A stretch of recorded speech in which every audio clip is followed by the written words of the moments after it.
Tonight, the city's elite gather at the Fitzgerald mansion, a dazzling spectacle of power, wealth, and perfectly curated illusions. Among them, Alexander Monroe, a man who built an empire but shattered his family, arrives with his glamorous new girlfriend Celeste, convinced he has it all. He's here to flaunt his success, to erase the past with a blinding display of present triumph. But a single, elegant figure by the grand fireplace is about to shatter his carefully constructed world. His ex-wife, Vivienne Hart, once a quiet shadow, now an acclaimed author, will challenge every truth he thought he knew, forcing him to confront not just the woman he lost, but the man he failed to become. The Fitzgerald mansion glittered like a fallen constellation against the inky canvas of the late autumn sky. A symphony of crystal chandeliers rained light onto polished marble floors, reflecting the muted shimmer of silk gowns and the crisp lines of bespoke tuxedos. The air, thick with the scent of expensive perfume and old money, hummed with the low murmur of society's peacocks mingling, their laughter a delicate, almost brittle counterpoint to the soft jazz drifting from a hidden alcove. Tonight was the annual charity gala, the unofficial start to the social season, and a stage where reputations were either cemented or quietly dismantled. Alexander Monroe, a man sculpted by ambition and an unwavering belief in his own image, strode into the grand foyer as if he owned the very air he breathed. His charcoal suit, tailored to an inch of perfection, hugged his broad shoulders, a testament to countless hours in a private gym. Beside him, Celeste Vale, a vision in a crimson silk gown that cascaded like liquid fire, clung to his arm. Her dark hair, a sleek waterfall around her shoulders, swayed with an almost practiced grace, and her smile, perfectly sculpted by a subtle lip tint, was a beacon of calculated glamour. They were, in Alex's mind, the epitome of a power couple, a public declaration that he had moved on, not just successfully but spectacularly. "We look incredible, darling," Alex murmured, his voice a low, confident rumble, though a tremor of something less assured vibrated beneath the surface. He squeezed Celeste's hand, a gesture meant to convey intimacy, but which subtly betrayed his underlying tension. This wasn't just another party, it was an affirmation. His carefully constructed life demanded constant validation. Celeste, perceptive beneath her polished exterior, offered a soft, knowing smile. "Of course, Alex, we always do." Her eyes, however, were already scanning the room, absorbing the intricate social dynamics with an almost anthropological precision. She felt the subtle tremor in Alex's grip, a minute tell that spoke volumes about his need for control, for appearance. They navigated the throngs with practiced ease, Alex nodding imperiously at familiar faces, Celeste offering gracious smiles. He was acutely aware of the glances, the whispers, the subtle nods of approval that followed them. This was his element, his stage. He felt a surge of triumph, a smug satisfaction that momentarily eclipsed a gnawing anxiety he refused to name. Then his gaze drifted past a cluster of laughing socialites, past a towering floral arrangement, to a quiet alcove by the grand baronial fireplace. And there she was, Vivienne Hart. She stood not in the vibrant hues of societal expectation, but in a dress of minimalist black, a garment that seemed to absorb rather than reflect the surrounding light. It was simple, elegant, yet imbued with an undeniable authority. Her dark blonde hair, pulled back into a sophisticated chignon, revealed the delicate curve of her neck and the faint glimmer of pearl earrings. She held a champagne flute, not ostentatiously, but with an easy, natural grace. She wasn't performing, she was simply present, and in that presence she commanded attention far more effectively than any overt display. Alex's breath hitched. The carefully constructed facade of indifference he had worn for years, the narrative he'd meticulously crafted about Vivienne being the past, crumbled in an instant. His composure fractured like delicate ice under a sudden blow. He watched as she took a slow sip, her gaze sweeping the room with an almost serene detachment, landing briefly on him. a faint, almost imperceptible tilt of her glass, a discreet, shared acknowledgement of their history, a silent, "I see you." And then her eyes moved on, without lingering, without judgment, without the slightest hint of the turmoil that now roiled within him. It was a gesture of such exquisite, casual closure that it wounded him more profoundly than any angry glare ever could. "Alex?" Celeste's voice, soft but firm, cut through his sudden trance. "Gregory is signaling us." Gregory, a long-time friend and influential host, stood by a group of serious-looking men in expensive suits, clearly investors. Alex tore his gaze from Vivian, forcing a confident smile back onto his face. "Right, of course." He squeezed Celeste's arm, perhaps a little too tightly. As they moved, Celeste's perceptive eyes flickered between Alex's rigid profile and Vivian's serene back. She had heard the whispers, the vague allusions to Alex's unfortunate first marriage, but seeing Vivian now, she understood why Alex's voice had tightened, why his hand had clenched. This was no ordinary ex-wife. This was a woman who had not merely survived, but had blossomed, emanating a quiet power that even Alex, with all his bluster, could not ignore. Gregory greeted them effusively, clapping Alex on the shoulder. "Alex, Celeste, good to see you both. Come, I want you to meet the Rothschilds. They're keen to hear about your latest venture." Alex launched into an animated discussion about his new real estate development, his voice smooth, confident, betraying none of his internal disquiet. But even as he spoke, a part of his mind remained tethered to Vivian, watching her from the corner of his eye. She was surrounded by a small group, her laughter light and genuine, occasionally piercing the din. She seemed happy, genuinely happy. A dangerous, unwelcome thought surfaced. Had he been so wrong about her? Had her quiet nature masked a strength he had utterly failed to perceive, let alone appreciate? His focus wavered, his practiced spiel about market projections and innovative design suddenly feeling hollow. Celeste noticed, her fingers subtly digging into his arm as a reminder. He forced himself back, but the edge of his confidence had dulled. Then, inevitably, the social currents of the party shifted, pulling them closer to Vivian's orbit. Gregory, ever the master networker, spotted Vivian and, with a knowing wink to Alex, began to usher them in her direction. "Vivian, my dear, come, I must introduce you to Alex and Celeste. You two know each other, of course, but Celeste hasn't had the pleasure." His tone was light, but his eyes, when they met Alex's, held a flicker of amusement.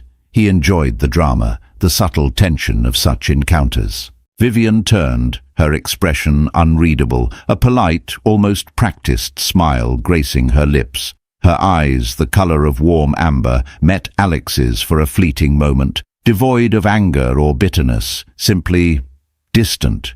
It was this indifference that was the most potent weapon. "Alex," she greeted, her voice calm, composed, without a trace of the raw emotion he remembered from their final bitter arguments. "Celeste, it's a pleasure." Her hand, cool and slender, met Celeste's in a brief, almost perfunctory shake. Alex, suddenly tongue-tied, managed a strained, "Vivian, you look, well." It was the best he could muster, feeling inexplicably awkward, like a teenager caught in a lie. Celeste, however, recovered quickly. "Vivienne, it's wonderful to finally meet you. Alex has mentioned you, of course. I'm Celeste Vale." Her smile remained impeccable, but her eyes, keen and intelligent, were assessing Vivienne with a quiet intensity.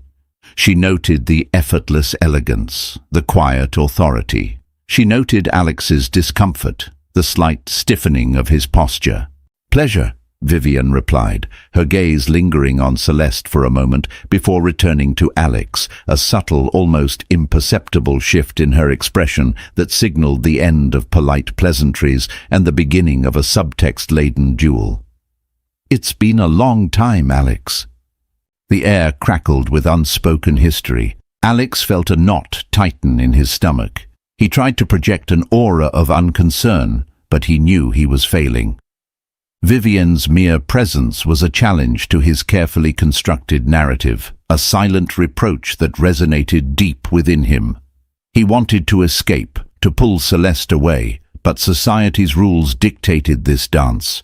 He was trapped, forced to endure the polite, razor-edged conversation that was about to unfold. Across the room, Vivian's friends began to drift back to her, creating a subtle barrier, a shield against Alex's intrusion. He was acutely aware of the dynamics at play, the unspoken solidarity she commanded, and he, the self-proclaimed king of this social jungle, found himself suddenly on the defensive, exposed and vulnerable in a way he hadn't anticipated.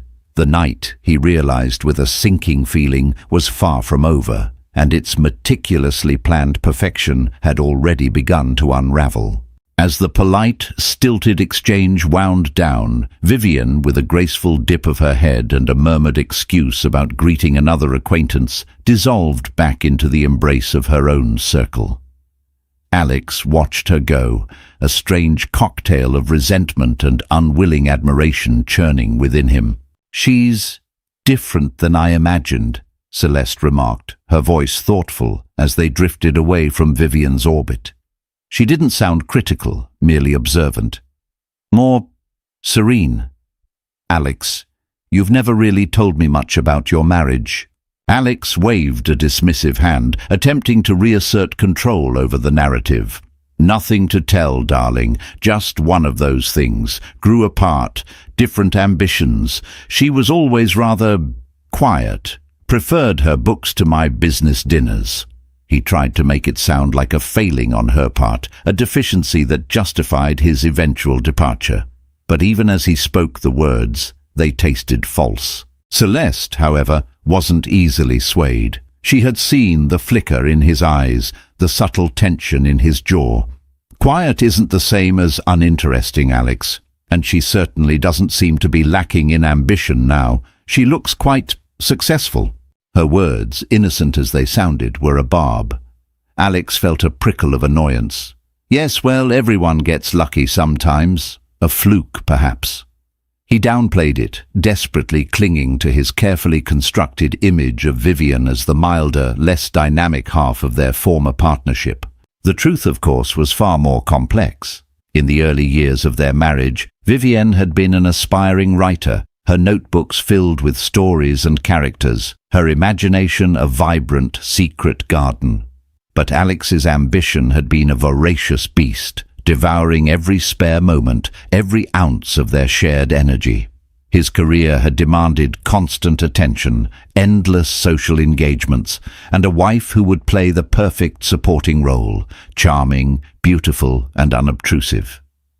Vivian's quiet passion for writing had been gently, then not so gently, nudged aside. "Later, Viv," he'd often said, "when the business is more stable, when we have more time." But later never came. Her stories remained locked in her mind, her voice stifled by the clamour of his own ascent. He had wanted a reflection, not a partner with her own brilliant light. His infidelity had been the final, brutal blow, not just to their vows, but to Vivian's already fragile sense of self-worth. It had confirmed every insecurity, every whisper that she wasn't enough, that her dreams were insignificant. When she finally left, it wasn't with a bang, but with a quiet, devastating whimper, taking their young daughter, Emma, and leaving behind a hollow space Alex quickly filled with more work, more acquisitions, more external validations. He had convinced himself she was the one who couldn't keep up, the one who didn't understand the demands of his world. Now, looking at her across the glittering ballroom, admired and self-possessed, he felt the foundation of that self-serving narrative begin to crack. Just then, a portly man with a booming laugh and an unlit cigar in his hand approached Vivian.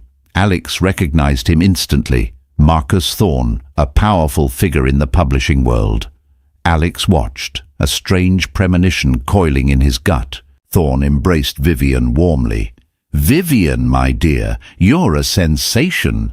Wings of Glass is still flying off the shelves. We're already discussing the second print run for the international release. Such raw, honest prose, a true masterpiece of emotional resilience. He raised his voice slightly, oblivious to the proximity of her ex-husband. You really peeled back the layers of a difficult marriage, didn't you? So many women see themselves in your protagonist, feeling stifled, unseen, then finding their voice. Remarkable. The words hit Alex like a physical blow. Wings of Glass, a bestseller, a masterpiece, a story of a difficult marriage, of being stifled, unseen. He felt a sudden chill despite the warmth of the crowded room. Could it be? Could her quiet revenge be this public, this devastatingly effective? He remembered her early, nascent ideas for stories, the way she would sometimes describe characters who felt trapped, whose creativity was suffocated. He had always dismissed them as melodramatic, self-indulgent.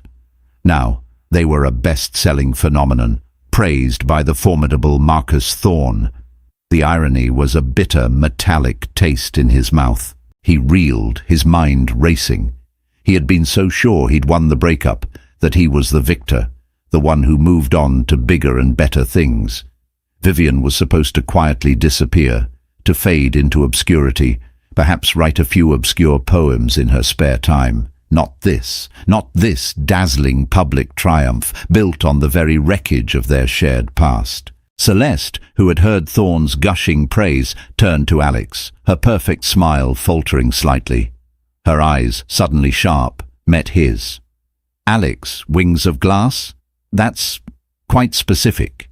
Before Alex could formulate a denial, before he could dismiss it as coincidence, Vivian moved.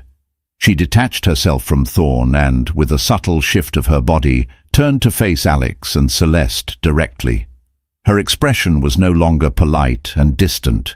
It was focused, serious, and held a quiet, controlled fire that made Alex's blood run cold.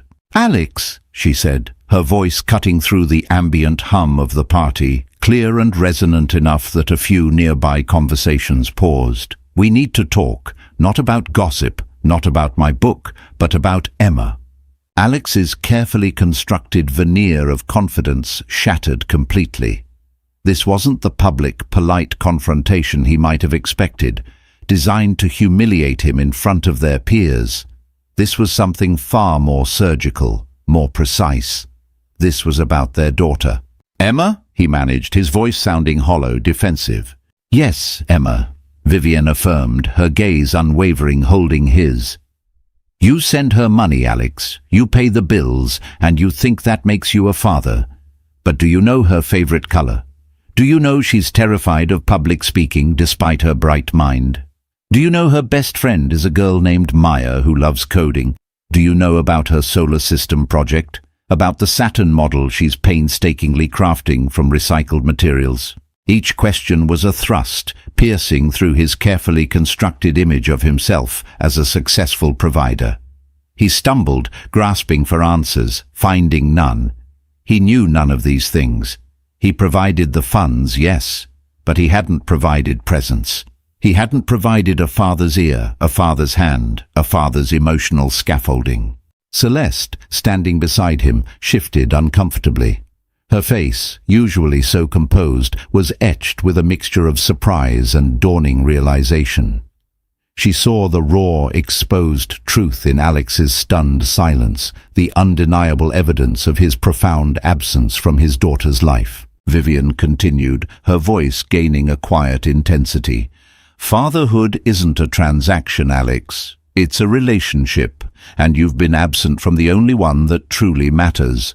Money doesn't buy a bond. It doesn't dry tears. It doesn't listen to dreams. And it certainly doesn't make you a father." With that, she turned, her black dress swirling around her, and walked away, leaving Alex standing in the glittering, suddenly suffocating ballroom, exposed and utterly shamed. The quiet hum of the party, which moments before had sounded like a celebration, now seemed to mock him, highlighting his profound and undeniable failure. Celeste's presence beside him, which had been a source of pride, now felt like a crushing weight, an unwelcome witness to his public reckoning. The glass he had lifted at the beginning of the night now felt like it held the bitter dregs of his own making. The fallout from Vivian's public indictment was swift and brutal for Alex. He spent the remainder of the party in a haze, the champagne flowing freely, each glass doing little to dull the sharp edges of his humiliation. He watched Vivian from a distance, her profile silhouetted against the grand windows, radiating an untouchable poise. She laughed, she conversed, she simply existed with a grace that seemed to mock his own unraveling. The more he drank, the more his jealousy spiked, an ugly, visceral emotion he rarely allowed himself to feel. How dare she be so indifferent, so radiant, so utterly free of him? Celeste, her patience wearing thin, finally cornered him near the bar, her voice low and strained. "Alex, you're making a spectacle of yourself. What was that? About Emma?" Her eyes, usually so calculating, were now wide with a genuine confusion that bordered on disgust. "She's exaggerating," he slurred, waving his hand dismissively. "Just trying to cause a scene. You know how ex-wives are." His attempt at a casual shrug failed spectacularly, his shoulders hunching defensively. "No, Alex, I don't know how ex-wives are," Celeste retorted, her voice hardening. "But I do know what I just witnessed, and it wasn't an exaggeration. It was the truth, wasn't it? You don't know those things about your own daughter." She paused, her gaze piercing. "And you've been staring at Vivian all night. Not at me, Alex. At her." He tried to deny it, but the words caught in his throat. The alcohol had stripped away his usual smooth defenses. "Don't be ridiculous, Celeste. I'm with you." But even as he said it, he knew it was a lie, a hollow declaration. Celeste took a step back, her crimson gown shimmering with a chilling finality. "Are you, Alex? Are you really?" She didn't wait for an answer. She simply shook her head, a sigh escaping her lips, and walked away, disappearing into the throng. Alex stared after her, a sudden cold panic seizing him. He stumbled back to his apartment later, the metallic taste of too much champagne sour in his mouth, the accusations of Vivian and Celeste echoing in his mind. He called Celeste, leaving slurred, desperate voicemails. Finally she picked up, her voice cold and distant. "Alex, I think it's time we called it a night, and maybe called it quits." "What? No, Celeste, don't be absurd," he stammered, running a hand through his disheveled hair. "It's just the party, the drinks. Come on, you know how it is." "I know how it is, Alex," she replied, her voice devoid of warmth. "And I know what you just called me. You just called me Vivienne." The words hung in the silence, a brutal, undeniable truth. He froze, the alcohol-induced haze momentarily clearing, replaced by a searing wave of shame. He had called her Vivian. In his drunken stupor, the past and present had blurred, his obsession with his ex-wife surfacing in the cruelest possible way. "Celeste, Goodbye, Alex." The line went dead. He stared at his phone, the silence in his opulent, empty apartment suddenly deafening. The night had ended in spectacular disaster. He had lost Celeste, publicly humiliated by Vivian, and forced to confront a truth about his fatherhood that he had meticulously ignored for years. The next morning, the shame was a physical weight, pressing down on him. Sunlight, usually a welcome beacon in his pristine apartment, felt like an interrogation lamp, exposing every flaw. He cancelled his morning meetings, a rarity for the notoriously driven businessman. He couldn't face the world, not like this. He wandered aimlessly, the silence of his apartment amplifying his thoughts. Eventually, he found himself almost unconsciously drawn to the local independent bookstore, a place he hadn't stepped foot in since his college days. And there, prominently displayed in the front window, was a stack of books, their covers gleaming. Wings of Glass by Vivian Hart. He stared at the cover, a minimalist design featuring a delicate, fractured butterfly. The title, the author's name, it was all real. This wasn't a fleeting success. This was a phenomenon.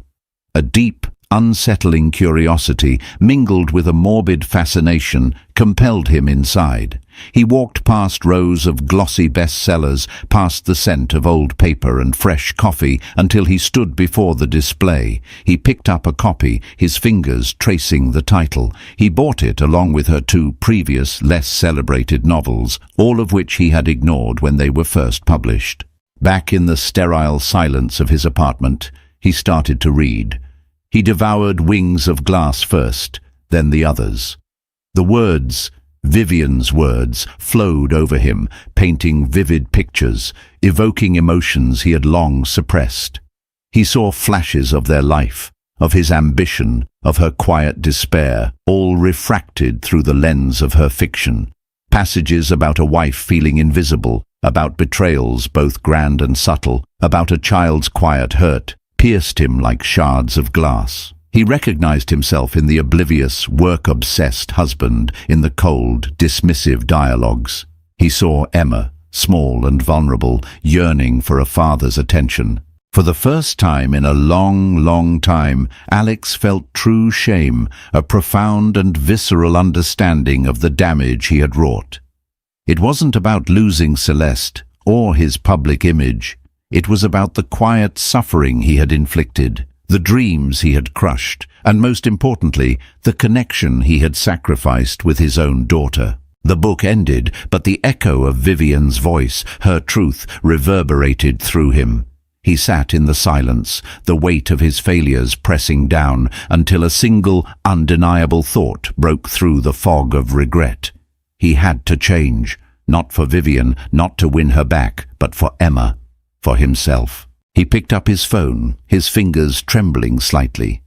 He scrolled to Vivian's contact, a number he hadn't dialed in years, only used for texts regarding Emma's schedule. He composed a message, then deleted it, then started again. He didn't want to sound defensive, or entitled, or even contrite in a way that sought forgiveness.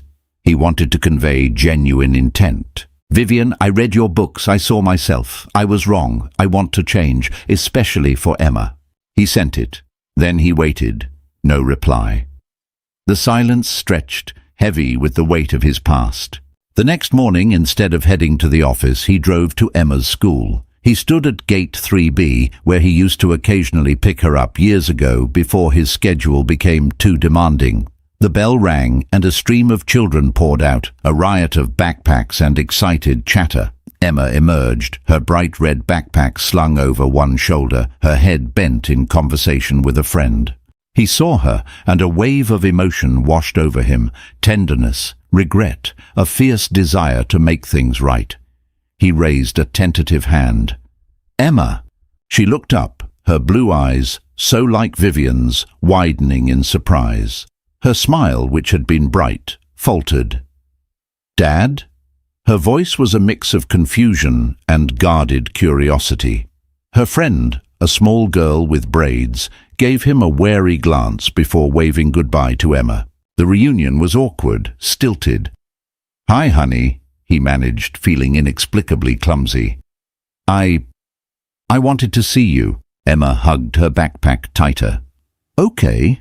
Her eyes, usually so open and expressive, were wary, holding a defensive wall he recognized as a reflection of his own absence. He knew instinctively that words alone wouldn't breach it. It would take more, much more. This was only the first step on a long, arduous path. The first moments with Emma at the school gate were fraught with an unspoken history, a delicate dance around the chasm of his absence. Emma's initial surprise had quickly settled into a polite, almost wary curiosity. He could see the questions in her eyes, questions he knew he couldn't answer with mere words. Can we maybe get some hot chocolate? Alex suggested, his voice softer than she was used to hearing from him. He recalled Vivian mentioning Emma's fondness for it. Emma hesitated, then shrugged, a small, almost imperceptible gesture. Okay. They walked in silence to a small, cozy cafe a few blocks from the school, a place filled with the warm scent of coffee and pastries. Alex found a quiet corner booth, feeling conspicuously out of place in his tailored suit amidst the casual after-school crowd. He watched Emma, her small hands wrapped around a steaming mug of hot chocolate, her eyes wide as she studied the whipped cream melting into the dark liquid. "So," Alex began, trying to sound casual, "how's school?" It was a standard, almost meaningless question, and he instantly regretted it. Emma shrugged again. "It's fine. We have a big science project coming up." This was his chance. He remembered Vivian's stinging words at the party. "Do you know about her solar system project? About the Saturn model she's painstakingly crafting from recycled materials?" "Oh, really? What's it about?" he asked, trying to infuse genuine interest into his voice. Emma's eyes brightened slightly. "The solar system. I chose Saturn. Mum says it's her favorite because of the rings. I'm making a model out of an old styrofoam ball and some cardboard for the rings. It's really hard to get them to stay balanced." She began to animatedly describe the challenges of attaching the rings, the specific colors she was using, the miniature moons she was painting. And Alex listened, truly listened. Not just nodded politely, waiting for his turn to speak, but listened to the excited chatter of his daughter. He asked questions about orbital paths, about the materials she was using, about the difficulties of painting something so small. He saw the genuine passion in her eyes, the way her hands moved as she described her creative process. For the first time, he wasn't just hearing words. He was connecting with her. "That sounds amazing, Emma," he said, and he meant it. "You know, when I was your age, I was fascinated by the stars. I wanted to be an astronaut for a while." He shared a small anecdote about trying to build a telescope out of cardboard tubes, a rare glimpse into a more vulnerable, less guarded version of himself. Emma giggled, a bright, pure sound that warmed something cold and hollow inside him. "Really? You don't seem like the astronaut type, Dad." "Maybe not anymore," he admitted with a wry smile, "but I still think about it sometimes." The hot chocolate seemed to act as a bridge, melting some of the ice between them. They talked for nearly an hour about her friends, about her favorite books, about a funny incident with her art teacher. He discovered she loved historical fiction and secretly wanted a pet hamster. Small details, insignificant to anyone else, but revelations to him. He found himself genuinely enjoying her company, a stark contrast to the performative social interactions he was used to. Later that evening he called Vivian. He was careful, humble. "Vivian," he began, "I just picked up Emma from school. We had hot chocolate. She told me all about her Saturn project. She's really talented." There was a pause on the other end of the line, a hesitation that spoke volumes. "That's good, Alex," Vivian finally said, her voice cautious. "I appreciate you spending time with her." "I want to do more," he said, his voice earnest. "I want to be a better father, Viv. I really do." Another pause. "Words are easy, Alex," she replied, her tone firm, unwavering. "Consistency is what matters. You can visit her, but it needs to be regular, and on her terms, and mine. No sudden grand gestures, no promises you can't keep. Just presence. And don't mistake this for anything more than co-parenting. My trust, especially, is not easily regained, not for anything beyond Emma." He swallowed, accepting the terms. She had every right to withhold trust, to erect boundaries. "I understand," he said quietly. "I accept." And so began his routine commitment. The next day he arranged his schedule, forgoing a late afternoon meeting to pick up Emma from school. And the day after that, and the day after that. He wasn't perfect. Sometimes he was still distracted, his phone buzzing with work calls. But he made an effort to put it away, to focus on Emma, on their conversations, however trivial they seemed on the surface. He learned about her favorite snacks, her little quirks, the subtle shifts in her mood. He helped her research Saturn, guiding her to relevant books, printing out images of its magnificent rings. He even helped her with her cardboard ring structure, a task that required patience and a surprising amount of spatial reasoning. He saw the way her guardedness slowly began to recede, replaced by a cautious optimism, a growing ease in his presence. These were small, faithful acts, far from the grand, public gestures he was used to. But they were genuine, they were consistent, and slowly, painstakingly, they began to re-knit the delicate bond between father and daughter. One afternoon, as they walked home from school, Emma mentioned, almost as an aside, "Mom went on a date last night with Victor. He's really funny." Alex felt a familiar pang of jealousy, a tight knot in his stomach. Victor. He had heard the name before, a vague whisper in the periphery of his life. He swallowed hard, forcing a neutral expression onto his face. He reminded himself of Vivian's boundaries, of his renewed commitment to fatherhood, not romance. "Oh, that's nice, honey," he said, trying to sound genuinely pleased. "As long as your mom's happy." He knew, even as the words left his mouth, that it was a lie. A part of him, the old, possessive Alex, chafed at the thought of another man in Vivian's life. But this new Alex, the one trying to be present, trying to be a better father, knew he had to let that go. Later that week, Celeste called. He braced himself, expecting an apology, a reconsideration. Instead, her voice was calm, resolute. "Alex," she said, "I've been doing some thinking, and I realized you're not over Vivian. Not truly. You're stuck in regret, in what-ifs, in trying to prove something to her or to yourself, through her. And I deserve someone who is fully present. I'm moving on. I wish you well, truly, but I can't be part of this anymore." She hung up before he could respond. This time there was no drunken stupor to dull the blow.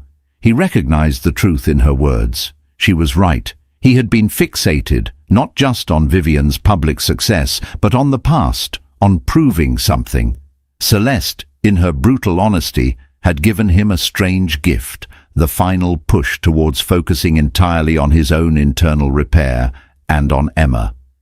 The midpoint of his journey arrived not with a crescendo, but with a quiet, firm grounding. His consistent presence began to truly warm Emma. He resisted the urge to drink, to lose himself in superficial distractions. His world, once defined by acquisitions and accolades, began to center around school runs, homework help, and quiet conversations about Saturn's rings. Progress was real, but fragile. He was walking on newly formed ice, aware that one wrong step could shatter everything. But for the first time in years, he felt a flicker of genuine hope, a sense of purpose that transcended the superficial glamour of his former life. He was learning that true power wasn't about what he owned, but about who he was and who he was becoming for his daughter. The rhythm of Alex's new life settled into a pattern of small, deliberate actions. Each school pickup, each shared snack, each conversation about Emma's burgeoning interests was a thread, carefully reweaving the fabric of their relationship. Emma's smiles became less guarded, her chatter more spontaneous. He found joy in the mundane, a stark contrast to the high-stakes thrills he once craved. He was learning to be present, a skill far more challenging than any business deal he'd ever closed. One afternoon, eager to share a moment with Emma, Alex arrived at her school with a bouquet of flowers. He held out a vibrant bunch of white lilies, a flower Vivian had always adored. He remembered her face lighting up years ago when he'd occasionally, on a rare whim, brought them home. He hoped Emma would appreciate the gesture. "Look, honey," he said, presenting them, "for you." Emma's eyes widened, a flicker of something unreadable passing through them. "Lilies? They're pretty, but you never brought Mum flowers."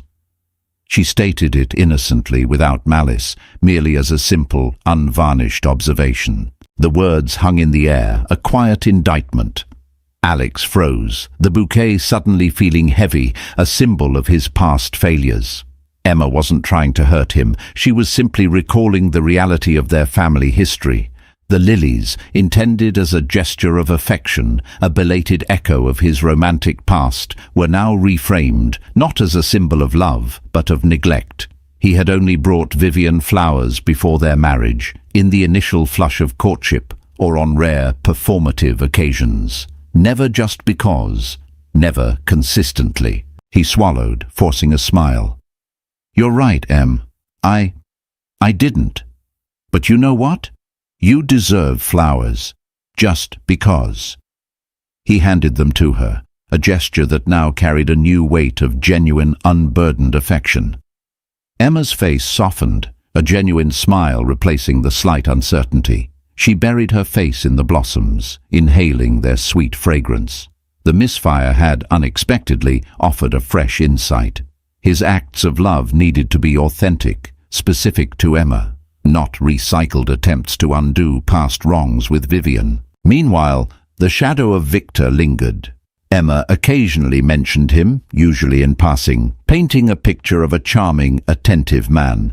Alex tried to quell the persistent pang of jealousy, focusing instead on his own journey of repair. He knew he had no claim on Vivian's personal life, nor did he want one, not in the old way. His commitment was to Emma. A few weeks later, Vivian was preparing for a short writing retreat, a necessary break from motherhood and her demanding literary schedule. Alex saw it as an opportunity for another honest conversation, one without the public gaze of the party or the mediating presence of Emma. He found Vivian in her small, sunlit study surrounded by books and drafts. She looked up, her expression a mix of surprise and guarded welcome. "Alex," she said, "everything all right with Emma?" "Emma's great," he replied, taking a breath. "I wanted to talk to you, alone, before you leave." He hesitated, then plunged in. I read your books, Viv, all of them, especially Wings of Glass." Vivian's eyes narrowed slightly, her posture stiffening. "And?" she asked, her voice cool, prepared for defensiveness, for accusation. "And," he continued, meeting her gaze, "I saw it. I saw me. I saw the harm I caused, the ways I minimized you, silenced you, neglected you. I understand now what you were trying to say at the party. About Emma, yes, but also about everything." He paused, choosing his words carefully. "I'm not saying this to try and win you back, Viv. That's not what this is. I just wanted you to know that I see it. I see my part in it. And I'm truly sorry. I want to be a better father to Emma. That's it. Nothing more, nothing less. I want to earn her trust, and yours, as a co-parent, as a decent human being." Vivian studied him, her amber eyes searching his, looking for any flicker of manipulation, any trace of the old Alex. What she saw instead was a genuine humility, a raw honesty he had rarely displayed in their marriage. She recognized the sincerity in his voice, the weight of his confession. It wasn't about love or reconciliation in the romantic sense. It was about accountability. "Alex," she said, her voice softer now, "I believe you're trying.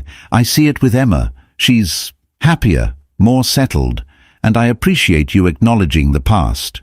It's a start, but trust, as you know, is built brick by painstaking brick." He nodded, accepting her cautious optimism. He wasn't asking for absolution, only for the opportunity to prove himself, not with words, but with consistent, humble action. Vivian left for her writing retreat, and Alex continued his daily routine with Emma. A week later, Vivian returned, looking refreshed, but also with a subtle shift in her demeanor. There was a quiet resolve in her eyes, a certain lightness. That evening, as Alex dropped Emma off after a park visit, Emma, bouncing with childish energy, blurted out, "Mum, guess what? You and Victor broke up." Alex's breath caught. He looked at Vivian, who offered a faint, almost wry smile. "Yes, honey, we did." He kept his expression carefully neutral, his heart doing a small, unbidden leap. "Oh," he managed, feigning surprise. "I'm sorry to hear that, Viv." Vivian shook her head. "Don't be. It was for the best." Later, as Emma scampered inside, Alex lingered. "Everything all right, Viv?" She sighed, a weary but resolved sound. "It was fine at first. Victor was charming, attentive, But then, on the cruise, he showed his true colors. He got impatient with Emma, subtle at first, little dismissive comments when she asked too many questions or took too long to get ready. And he started making comments about sharing responsibilities more evenly, implying I should push more of the parenting onto you, so we'd have more us time. Alex felt a surge of protective anger, instantly understanding. Victor hadn't just been impatient, he had seen Emma as an inconvenience, a distraction from his own desires. He just didn't get it, Alex, Vivian continued, her voice firm. Emma is non-negotiable. My life revolves around her, and any partner I have needs to understand and embrace that, not see her as a burden. So I ended it. Quickly. There was no point dragging it out. Alex, suppressing the surge of relief he felt, focused on comforting Vivian. You did the right thing, Viv. Emma deserves someone who sees her as a priority. You're a wonderful mother. Vivian met his gaze, a hint of surprise in her eyes at his genuine praise. Thank you, Alex. I appreciate that. He realized then, with a profound clarity, that his transformation wasn't about winning Vivienne back, or even about proving himself to her in the old romantic way. It was about consistent humility, about genuinely centering Emma, and about honoring Vivienne as a co-parent and a person. True change wasn't a performance, it was a sustained, quiet dedication.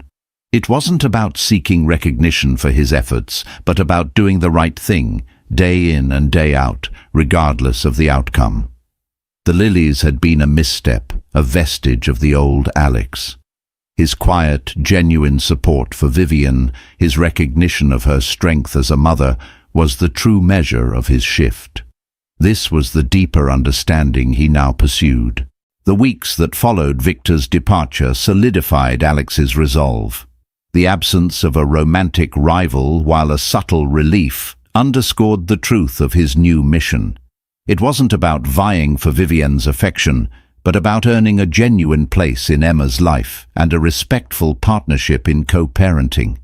The temptation to fall back into old patterns of self-serving ambition was still there, a faint siren song, but the memory of Emma's guarded smile, the sting of Vivian's words, and the quiet joy he found in their daily routines anchored him. He continued his school pickups, his presence a comforting constant for Emma. He helped her with her homework, patiently explaining fractions or listening intently to her summaries of history lessons. He celebrated her small victories, a perfect score on a spelling test, a beautifully rendered drawing, and offered quiet comfort for her minor disappointments. He was no longer just a provider, he was a participant. One crisp autumn afternoon, Alex found himself walking past the independent bookstore again.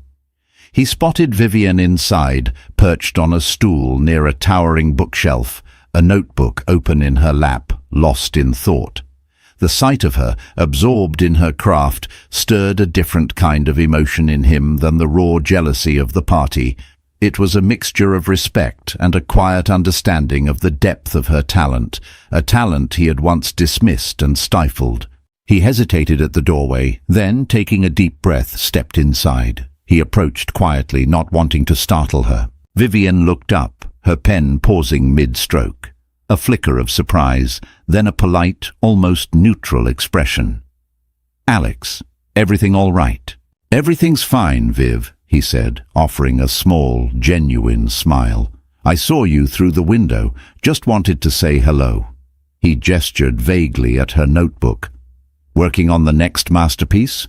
She gave a faint, almost shy smile. Something like that. Ideas for a new collection of essays. He remembered her dreams, her early struggles, the years she spent silently cultivating her voice while he chased his own glittering ambitions. And then a thought sparked, connecting his business acumen with his desire to genuinely support her. Vivienne, he began, I know this might sound strange coming from me, but the city's annual book biennial is coming up. It's a huge event, lots of literary patrons, publishers, readers. What if we put together an exhibition for you?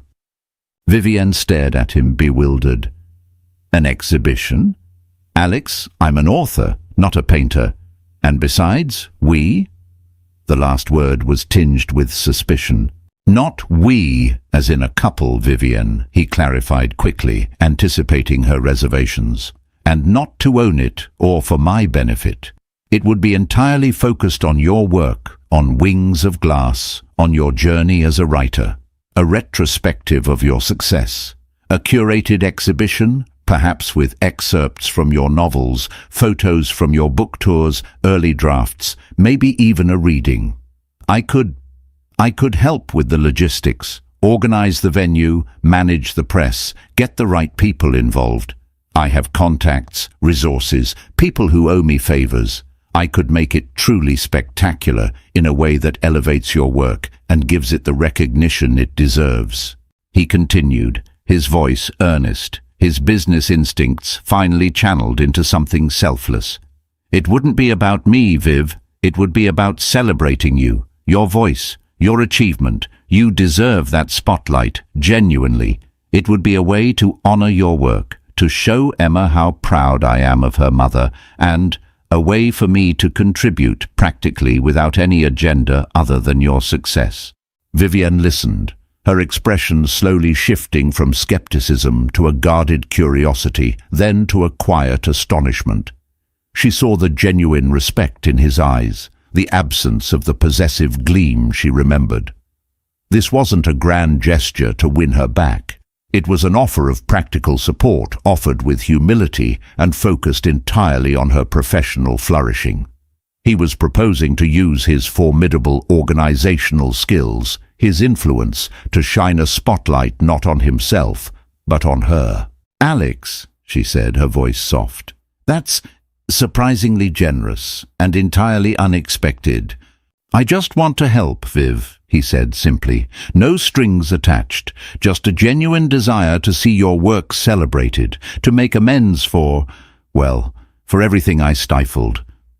She looked at him for a long moment, truly seeing him, the transformation evident not just in his words, but in the quiet sincerity of his demeanor.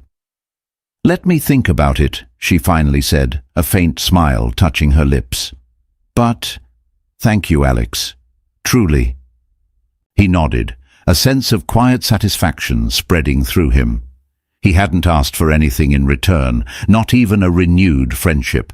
He had offered, genuinely, and that felt like a profound step forward. The next few weeks became a whirlwind of preparation. Vivian, after careful consideration and consultation with her agent, agreed to Alex's proposal, albeit with very clear boundaries and oversight. Alex threw himself into the project with the same intensity he once reserved for his business deals, but with a crucial difference. The goal was not self-aggrandizement, but the elevation of someone else's achievement. He personally coordinated with the biennial organizers, securing a prime exhibition space. He leveraged his contacts to enlist top designers to create elegant displays showcasing Vivian's literary journey. He painstakingly selected photographs from her early life, her author photos, images of Emma. He commissioned a short documentary film about her writing process. He ensured the lighting was perfect, the flow intuitive, the atmosphere one of reverence for her artistry. And all the while he continued his daily school runs. He helped Emma with her science fair project, which, thanks to his earlier intervention, was now a dazzling, meticulously crafted model of Saturn, its rings shimmering with glitter. He attended her parent-teacher conferences, genuinely engaging with her educators, something he had rarely done before. He cooked dinner for Emma when Vivian had late meetings. He was, in essence, curating not just an exhibition for Vivian, but a life of present fatherhood for Emma. Vivian observed his dedication with a guarded optimism. She saw his meticulous attention to detail for the biennial, the thoughtful way he presented her work. But more importantly, she saw his consistent, unwavering presence in Emma's life. The subtle nods of recognition, the genuine appreciation from Emma, the quiet pride in his eyes, it all spoke of a man truly changed, a man who understood that true value lay not in grand, self-serving gestures, but in humble, sustained care. The door, once firmly closed, had begun to creak open, allowing in a sliver of cautious trust. The night of the book biennial arrived, a crescendo of glittering anticipation. The city's main exhibition hall, usually a sterile space, had been transformed into a labyrinth of literary celebration. Publishers, critics, authors, and eager readers mingled beneath banners announcing new releases and literary awards. But in one corner, bathed in soft, inviting light, was a space that hummed with a different kind of energy. The Worlds of Vivian Hart, a retrospective. Alex stood at the periphery of the exhibition, a quiet observer. He wore a simple dark suit, unadorned, a deliberate choice to fade into the background.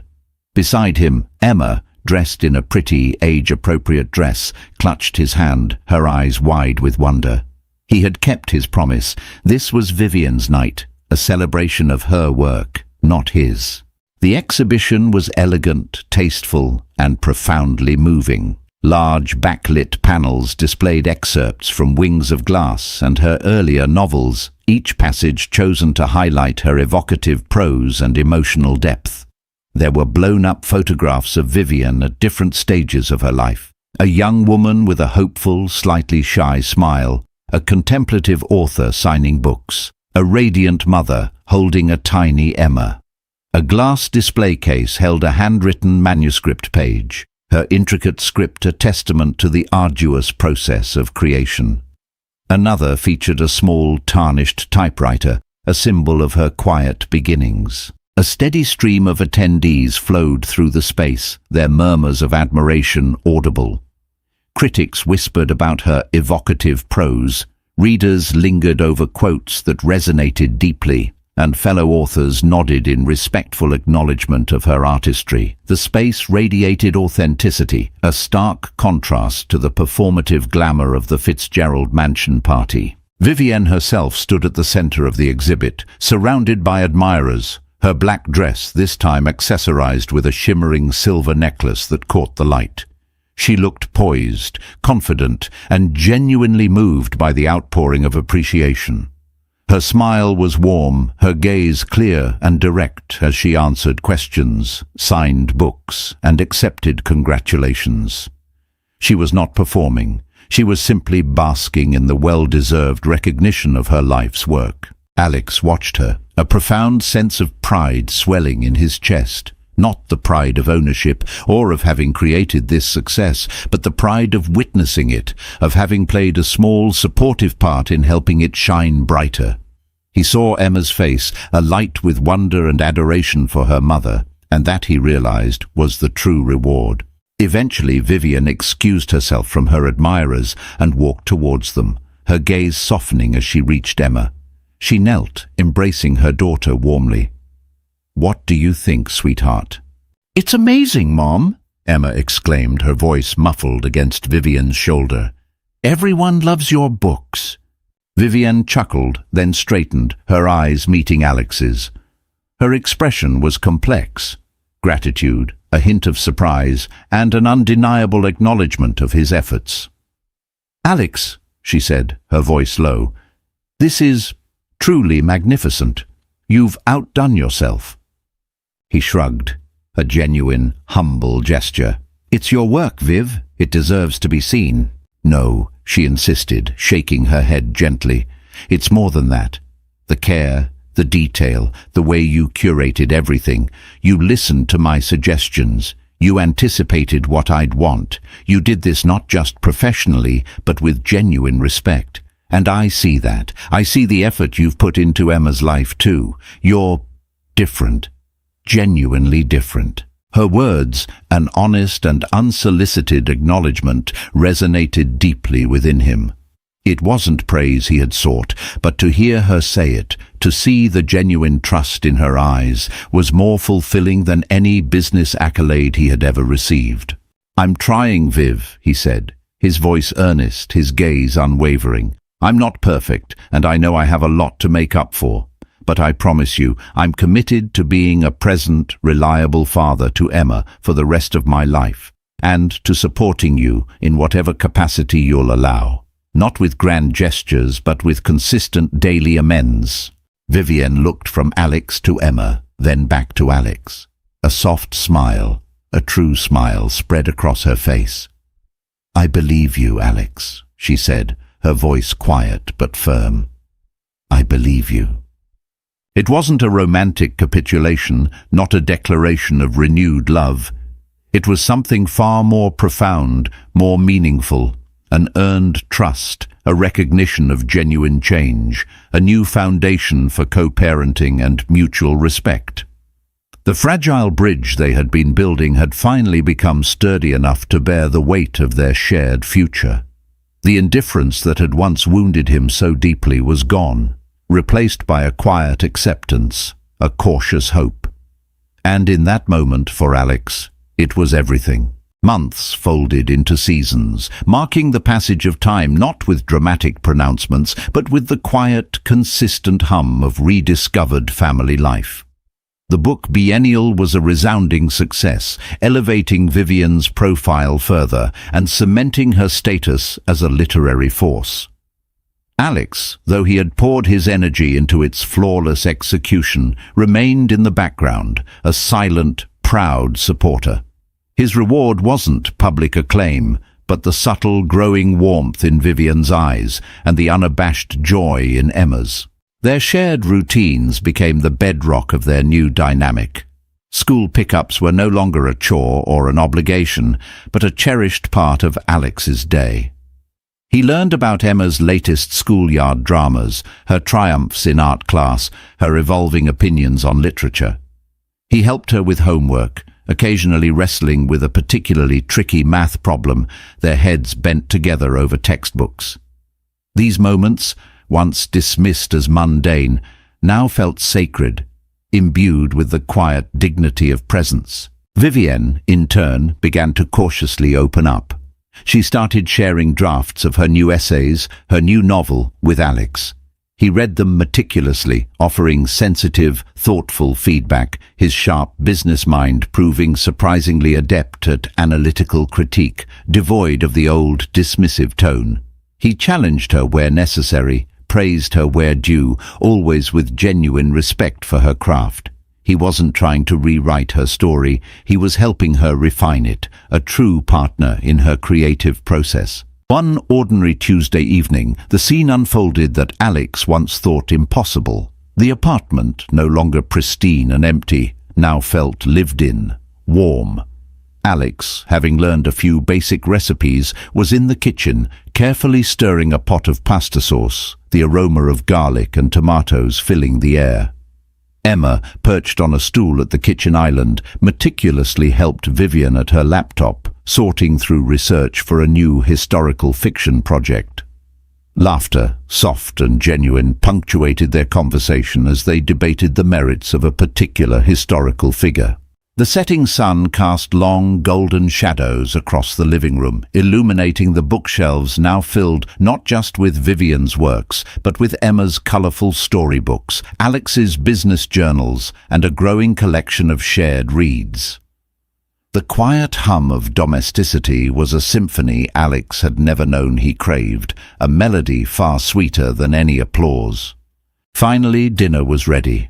Alex brought the steaming bowls of pasta to the dining table, a simple wooden table that had once seemed too large for a single person.